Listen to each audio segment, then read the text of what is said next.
right, folks. Stu Jones and Gareth Worthington coming to you with answering your questions, thoughts, and comments on Omniviolence, our upcoming release from Vesuvian Books, coming out this February, February 25th, 2025. So we wanted to take a few minutes just super candidly and sort of break down some of the origins of this project and what it means to us. And in the process, answer some of the great questions that you guys fired off at us. So we're going to jump. Gareth, do you have anything right before we start?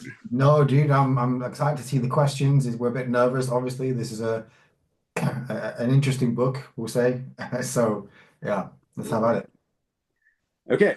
So question number one, what is the inspiration behind this book and where did you get your ideas from that allowed you to create the world of Omniviolence?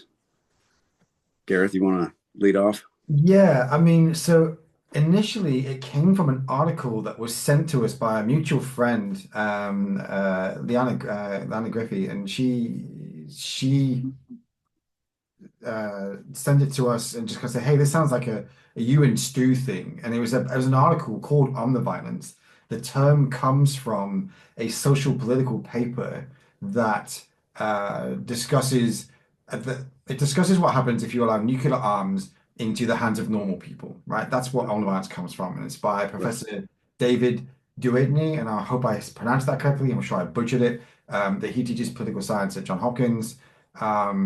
And really it's about, well, beyond that, omniviolence is starting to mean, any kind of technology that can cause harm being bled into the hands of normal people. And so as we democratize technology and people have access to drones, and drones can be programmed to, target anything, a cup of coffee or, guys with dark hair and a beard, right? And so you just strap a bit of a explosive to it and send it out there.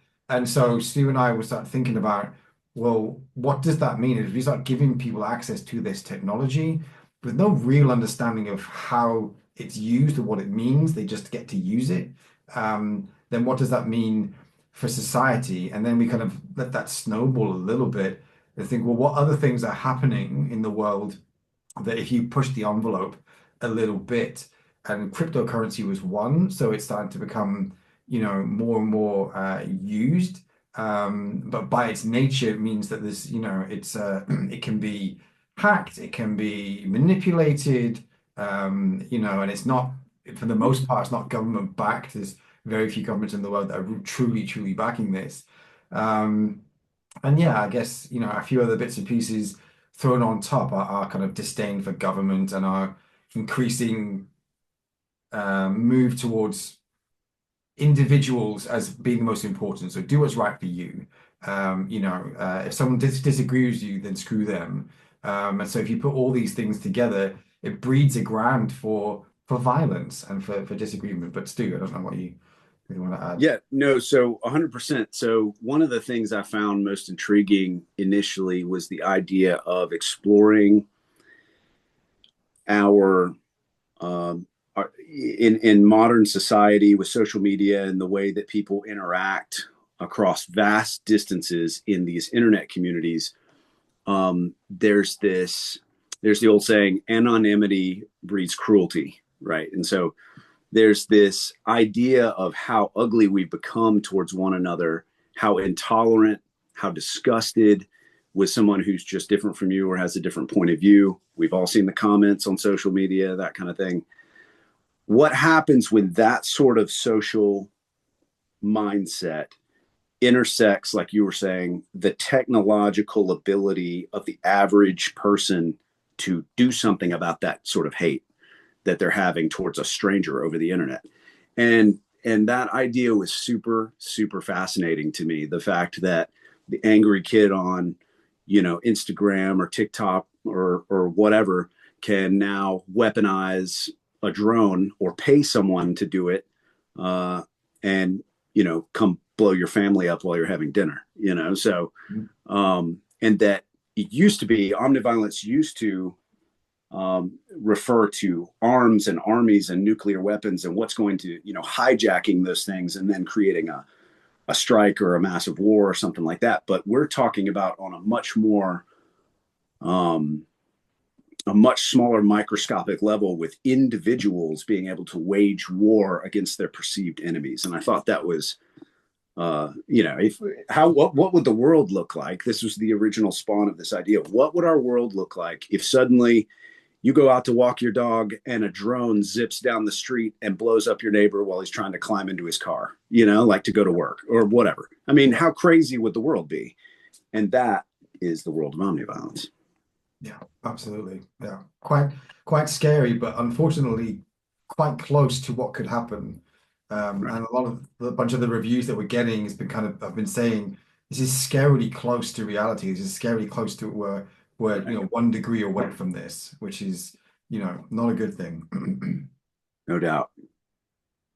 Okay, so further exploring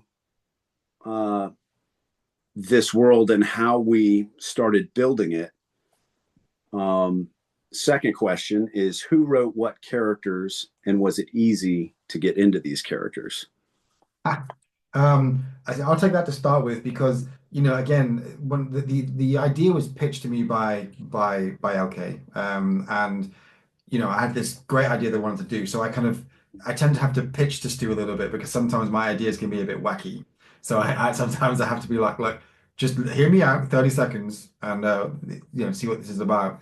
And so this time, what I did was I actually wrote the first chapter for Jackson. So I wrote Jackson, and it came from a place where I was a smart kid, growing up. I was also quite arrogant with it, and I didn't have a lot of patience with other people, and it took a long time for my mum to beat it into me that there's always someone smarter than you. So hold your horses and don't be so arrogant about it, which I'm very grateful she did. So I kind of knew Jackson's character, this very smart kid who knew what he was doing, kind of had contempt for a lot of people. And so I wrote it first person present tense, and I sent it to Stu, and Stu's reaction was, I thought, I don't know that I can spend an entire book in this kid's head because he was an annoying little prick. And I remember thinking, like, and Gareth, just like he said, like, part of that was built off his own experience, which is really kind of funny when you think about it. But I remember reading this from the first person perspective and thinking, this is wild. We're in this 15-year-old kid's head who is a killer, who has no value for human life. He's has almost sociopathic tendencies, not only because he's never known anything different. And so that was really hard to look at from the first person. And I thought, we had this conversation where it was like, have we taken it a bit too far here with this? Is this further than the average person is going to want to go with that perspective? And so I think we eventually decided to back away and do third person perspective and like normal third person past tense and approach it, give the reader a little bit of distance from the character, since we were going to go some dark places with it. Yeah. Do you have anything? No, for sure. And so, writing Jackson was a lot of fun, and although I wrote him, I have to say, you in your job interact with a lot of kids this age. I don't anymore. And so you were able to offer a lot of insight into how some of these, annoying little shits can talk to you, and you work in the school sometimes. And for me, that was super interesting. The flavor you added sometimes just for his like snarky remarks and the things he Right. come out with, and I really enjoyed that. So there's Jackson. He's a 15-year-old crypto killer and really full of himself. And that's one of the protagonists. I felt pretty strongly initially coming on, and this is worth mentioning, I was real slow to come on board with this project. Gareth was very interested in it. And while I thought it was a cool idea, like I earlier stated, I just kept thinking, this is really heavy. Like, this is going to be dark. It's going to be really heavy. We're going to be pushing a lot of buttons and a lot of boundaries. Is this really what I want to be a part of? And one of the things that brought me around to the story was creating the character of Joe. Joe is the other protagonist, and he's an old school mafia hitman who likes to do things the old way. You know, he's literally the guy with that would strangle somebody with a piano wire and feel good about that. Like there was honor, there was skill, there was you know an ownership of the killing where you were hands on and you know what you did and you took responsibility for it. It's kind of an old school way, and so he juxtaposes Jackson because Jackson has almost no regard for life and is just willing to kill anybody that inconveniences him, and that's kind of the culture. And Joe is much more, he's this old gangster, but he has sort of a samurai code. He's very, very entrenched in this code, and respect is a big deal to him. Respecting other people, even if you're going to kill them, offering them a base level of respect is kind of a thing. And so so that kind of, there was a real deep character there to me, and I felt like juxtaposing these two characters and yin and yang, you know, through the story with them would create a really interesting balance, because you know they're constantly quibbling with each other, at each other the whole book, you know, and because they just don't. But at the same time, there's a bond that grows there too. Yeah. So I mean, yeah. yeah, I mean, you know, and I think that kind of brings us on to the other two characters, which people don't talk about too much, but they're very important because both Jackson and Joe are killers, and there are heroes. How do you make a 15-year-old kid who essentially is a little asshat willing to kill anybody because that's all he knows? It's socially acceptable to kill somebody you don't like. And Joe, while he's got a moral base, was a very good assassin, and it was his job, and he killed people for a living. So how do you make two people like that your heroes? And you do Right. that by introducing the bad guy and another person that kind of balances this whole thing out. And so I'll tell you about Anya. So I wrote Anya, and Anya is someone who's trying to, in her mind, rectify the situation. So she's living in Switzerland, and I do, and what I took from this culture is this sense of order. The Swiss like order, and they like rules, and they very much believe in their government, and the freedom to choose your government and have them govern in a respectful way, right? And even though there's like different party lines, you have left and right, neither one actually rules. And the Swiss laws, they call them the Seven Dwarfs, but it's kind of a much more of a coalition of parties. And so that's what she's kind of striving for in the book, but she's so dogged about it that you'll see in the book that it takes its own darker twist because she so vehemently wants the world to go back to the way it was, and she wants some order. And then there's Svenire that Stu wrote, and I let Stu talk about Svenire. So Svenire is another mafioso capo character who basically draws designs to take over, and he wants power and control and pleasure and all these things. Like he's just all for himself.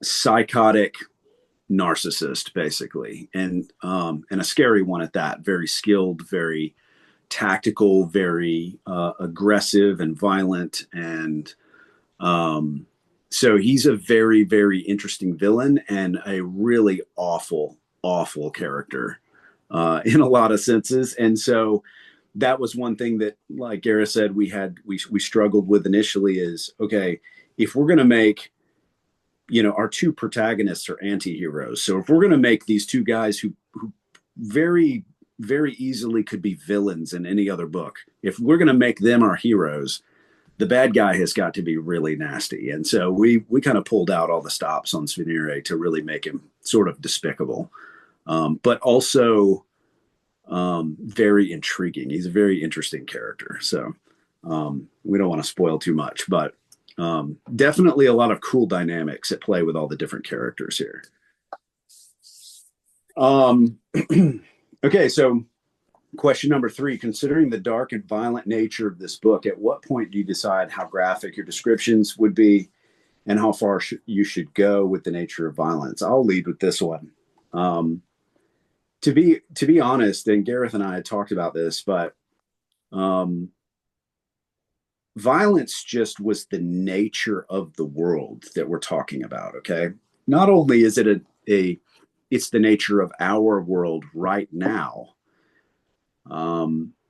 This sort of king of the hill, kill or be killed mentality a lot of people have, like I'm gonna climb over your dead body to get mine, because I deserve it.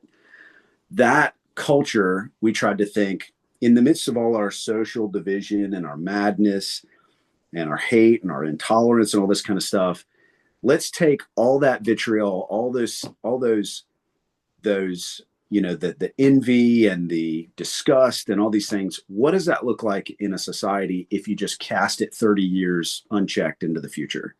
And that's kind of basically the world of omniviolence. And so when it comes to violence, just like if you're picking up a book called Omniviolence, there's going to be violence in it, right? And we really wanted to have sort of an uncensored take on, hey, this is going to be brutal. It's going to be ugly. There's going to be a lot of killing and a lot of people one-upping each other and taking advantage of each other and that kind of thing. And so I think that was just kind of an understood. Neither Gareth nor I ever really blinked an eye at, hey, this book's going to be violent, because obviously the title. Where we had some interesting conversations is how much do we poke the bear in terms of social commentary about how ridiculous we as a human culture are being. Gareth, you want to elaborate on that? Yeah, I mean, look, the book is not meant to be politically left or politically right. We really wanted to try and just show some of the extremes of humanity in general. So forget left and right. It's just how people are acting in some of these extreme ways, and how it's not contributory to humans, to us as a society, as a group. Um, and so we picked up on things that might offend the left, and we picked up some things that might offend the right. And sometimes we're like, oh, did we push that too far? Because we didn't have an agenda. We weren't trying to push our particular view on a topic. It was more, hey, this is a topic and people fight about it. And Right, how do we introduce that to show the ridiculousness of that fight, of that argument, and what's going on? And it was a really fine balance, because sometimes, we'd write something, step back and go, oh, I think that might be a step too far, where it's too yeah, messagey, we're pushing something, and we don't want to do that. right, And it went through our editor a bunch of times and us, and then even when we finished, we had some like movie producers read it, and they came back and had some comments, and we had our publisher come back and have comments. It took a while for us to get to the point that we were comfortable with the level of poking that we were, yeah, happy with, I think.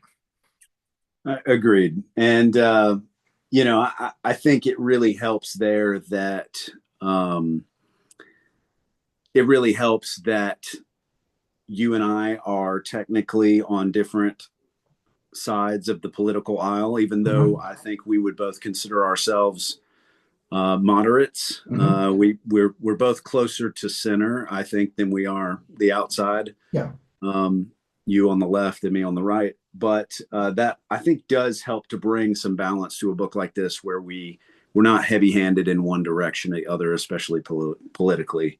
Yeah. So number four, could omniviolence really happen, and is there hope for humanity? Um, ah, it's a difficult one, right? So, technically speaking, if we're going to be very technical about it, we're actually in the most peaceful time of all of human history. No one Right. just wanders into your village, slaughters all the men, takes the women and all your Right. gold, right? That Right. doesn't Right. happen anymore. So whilst there are horrific wars going on in the world and, violence is increasing, technically we are in the most peaceful time we've had in history. I think the concern that we're trying to raise is that our society is not evolving as fast as the technology. And so it's allowing it's allowing people with extreme views and extreme, actions to be able to do them on a large scale to a lot of people. The internet is not full of moderates. That's not the voices you hear. The voices you hear are the extremes on Right. all sides, right? And that's the bit that's worrying. And I think, even as we've written this book, AI has advanced massively in the last 12 months Right. and is only going to get more. And, AI does play a role in the book, and we won't say how, but it does. Um, and so there is concern about where we're going. I think we're we're not very far from omniviolence. We're a few steps away, right? Right. So, but there's always hope, I think. I mean, dude, I think you're actually out there in the world as a police officer. You probably got a better grasp on, I would say, how much hope there is in the streets and the people. It's funny that you say that because um, it's almost like a very nihilistic bad joke, to start a conversation like an atheist and a cop discuss what if there's hope for humanity, Yeah, yeah, because because like cops can be really cynical and feel like, man, there's nothing but bad apples out there, which is not true. But I'm also, and this might be part of my faith. um, but I'm a firm believer that human beings are not naturally good. I do not think that the average person is out with altruistic tendencies. Like now people can grow into being good for their communities, good to others, and things like that. But a lot of times it's when it's convenient for them, and that's a tough thing to kind of swallow. Is there hope for humanity? If humankind is left up to itself, to its own designs, I'm not super hopeful. I got to be honest. That's why I believe in Jesus. So I just have to be honest. um, all right, so question number 5. Some of your previous books were written before certain events happened in the world, and it was as if you'd predicted those events. Condition Black and COVID, for example. How do you feel when life imitates art? I mean, like, I can take that one to start with. The thing for me is that we specifically pick topics that could happen. So, and that's kind of the point of what we do. So when we're researching, we're kind of looking at the world, we're looking at events. Stu and I pick up on scientific articles that pop up or social articles that pop up, and we say, okay, well, then this could happen. So Condition Black, for instance, the idea of a pandemic, it's not a new one, to be honest. And it could very well happen. So it's less about life imitating art. It's more about what we pick. We try and pick things that have that grain of truth, that have that thing that makes it a little bit scary and a little bit real. I don't know if you would agree. No, it's 100%. Because Star was like that. You came to me with that idea. It Takes Death to Reach a Star and its sequel, In the Shadow of Valiant Moon. Those two books, originated on this idea of basically the God-shaped hole and faith versus science, and how do these things, explain uh, these different phenomena from different perspectives, and the idea of the gray siles and the evolution of humanity and all this stuff. That's all stuff that you know is basically theorized to happen at some point in the Yeah. human existence. So tinkering with that with Condition Black, it hit home a little close because we released it right when COVID hit. And that was not obviously on purpose. It's just kind of the way that went out. And of course, Condition Black is about basically a plague that just, threatens all of human existence. So that was not intentional, but we were playing with this idea of a world-ending pandemic, Right. And so COVID, of course, ended up not being quite on that level. Still a terrible event, but not quite, on that level. So with Omniviolence, it's the same thing. This is book number 4 for us, right? So Omniviolence is basically we're projecting a little bit, near future thriller, projecting a little bit forward. What does the world look like when our way of life starts to fray at the edges, basically? And those are fun concepts. I mean, science fiction basically forever has been toying with those ideas, Yeah, definitely. Okay, what is one thing you might consider strange or ironic about this book? I'll spearhead this one. Basically, I find this really ironic. Okay, so we get everything laid out. We go to writing this story, and even though this is a pull no punches sort of story, we basically have taken a shot at everybody and everything. I mean, in an attempt to say we're all being ridiculous, we still had things that we had to excise from the final draft because we felt like, oh, that might get us a little too much hate. Yeah. So I find it ironic that in a book that's about defying that, we still had to cut stuff. Yeah. Yeah. I mean, I guess we had to make it palatable, right? And it's back to the Sure. conversation earlier about have we pushed that too far? And, there were disagreements between us and the editor, us and the publisher. And, Right. Steve and I did try to stay true to things as much as we could. There were several moments where Gareth, hits me up and goes, "You're not going to like this." Yeah, knew what was coming. You're like, hey man, okay, just take a deep breath. You're not going to like what we've been asked to cut. Yeah. But I think in the end, we struck a good balance, and what we did keep was all. It's certainly not been neutered. It's just we had to round off some of the edges a little bit. Yeah, for sure. I think the thing for me is we wrote this book and we fully anticipated being hit with a rolled up newspaper over it, right? Like bad dog, like what the hell did you guys do? And so far, it's only, we're getting the very, very first initial reviews through, and they're good, right? And people are saying good things about it. And, we had one reviewer saying, that the book gave them the warm and fuzzies. And given that it's an ultra-violent thriller, that's weird, but it is what it is.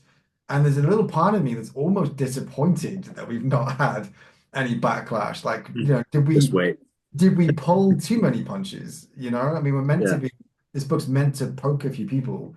I mean, I think it speaks to the fact we did a good job, right? And I like that. Yeah. But it is a little weird at the moment to have only had good reviews. And Stu says maybe we're just, lucky with the first few and the rest are gonna be horrific. Yeah. Just waiting for the other shoe to drop. Yeah.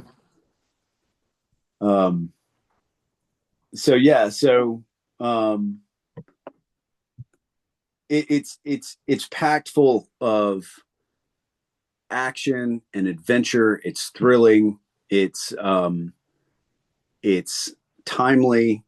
It takes a lot of pot shots at a lot of different groups and angles and positions, in a good-natured, tongue-in-cheek sort of way of trying to shed light on this stuff. And that's all encapsulated within a story that's just 0 to 60, right? Yeah. Um, and that's what we do. That's what Gareth and I do, right? Um, it's what we've always done. So, okay. So number 7, what is your favorite thing about this book, and why should readers be excited? For me, it's the interaction between Joe and Jackson, and I have to say that I think a good chunk of that, a very good chunk of that is Stu's doing. So, the play off between the characters works really well. If you don't know Stu and I, but when we write together, I write a chapter and Stu writes a chapter, and then we read them, and then we change how the book goes because then we're like, well, if this character acted this way, then my character is going to act this way, and that's how that interaction is going to go. And Stu, you really brought a very good set of banter between the characters, and it really helped me develop Jackson even more, and I really enjoyed that. And some of the even when I read back our own dialogue between the two characters, it makes me giggle, Yeah. just the arguments that they have are just sometimes so stupid, Yeah. right? They just get on each other's nerves, right? Right. And Oh, I yeah. love that. It feels real, right? It doesn't feel derivative or it doesn't feel forced. You can just feel like they just annoy the crap out of each other. And in the weird way, start respecting each other, but it doesn't mean they don't irritate each other immensely, Right. and I love that. Right.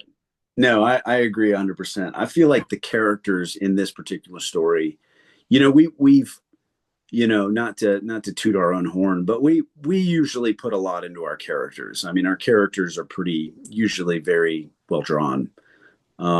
These characters are special to me for some reason, and I think it's the really, like I talked about, the juxtaposition of the two main leads in conjunction with these villains who are doing what they think is best, you know. Right. Um, even from Svanire, the really bad guy's point of view, he's doing what he feels like is going to suit him best. Now it's very egotistical, it's very selfish, but um, still, it's like it starts tapping into the one man's hero is another man's villain sort of thing, and so there's a lot of gray in this story, but I think I agree. Some of the quiet moments between Joe and Jackson, I think when that reviewer spoke of the warm fuzzies, that's where that comes from. Is that because it's genuine and it's got heart. I mean, these Yeah. people are killers, but they're human beings too. Yeah.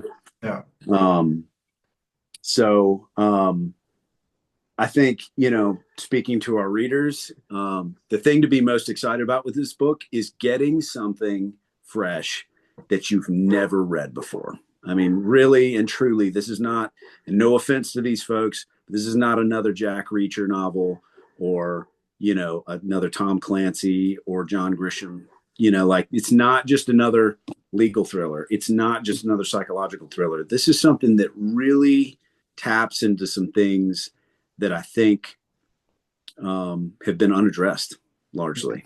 Yeah. So, I mean, I gotta say, I think, we've had a few folks read it, and depending on your age, which generation you're in, you identify with a different character because of the set of morals they've got. And the funny thing is, like, we've got this situation now where, millennials hate boomers and Gen Z seem to hate Gen X.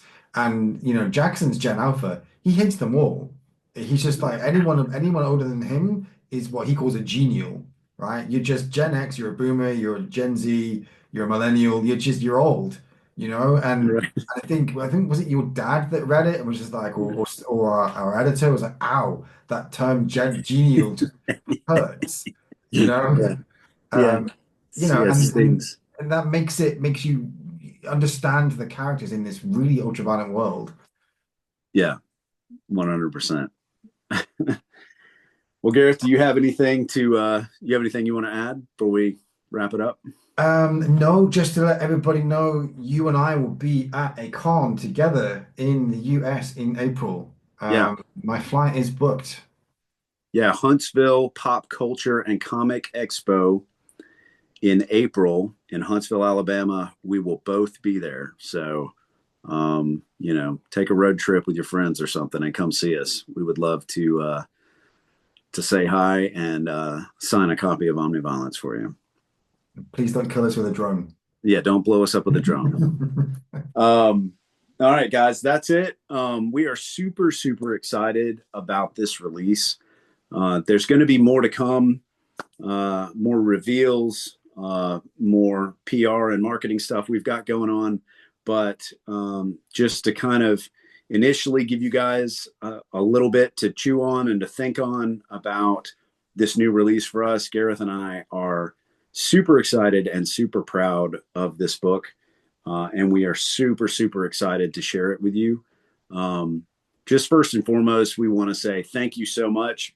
If you've watched this video, if you have read our books, if you support us or have supported us in any capacity, thank you so so much for your dedication to us. And I mean, it's at the end of the day, it is for you, that we are here sharing these stories. It's for you guys. So thank you so much for that, and we will talk to you guys soon.